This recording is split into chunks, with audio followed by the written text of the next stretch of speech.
अस्सलाम वालेकुम। M तफरीक D ये ब्रैकेट में है, ज़र एक्स तकसीम एल बराबर सवालिया निशान। तो चलिए इसको हल करते हैं। यहाँ पर मैंने इस सवाल को लिख लिया है।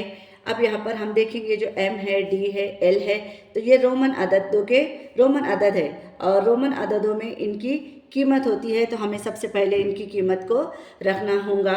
तो एम बराबर रोमन अदद में होता है 1000 यानी 1000। तफरीक डी में होता है, डी का मतलब होता है 500। ज़र्ब की अलामत लगा देंगे एक्स की कीमत होती है 10 तकसीम एल और एल की कीमत होती है 50 बराबर सवालिया निशान जैसा था वैसा।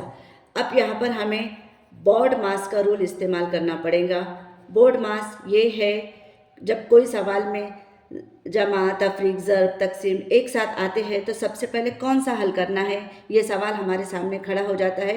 तो इस तरतीब के तहत अगर हम हल करते हैं तो हमारे हल करने में कोई भी गलती नहीं हो सकती। तो यहाँ पर बोर्ड मास में बी का मतलब होता है ब्रैकेट, ओ का मतलब होता है ऑफ यानी का, डी का मतलब होता है डिवीज़न, एम का मतलब होता है मल्टीप्लिकेशन, ए का मतलब होता है एडिशन और एस का मतलब होता है सब्ट्रैक्शन।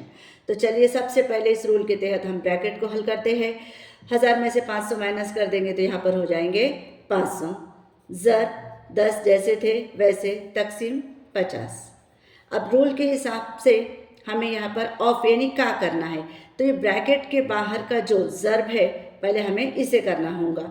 तो 500 और ज़र्ब 500 को 10 से ज़र्ब कर देंगे तो 10 0 0 10 0 0 10 पंजे 50 यानी यहाँ पर आ गए 5000 तकसीम 50।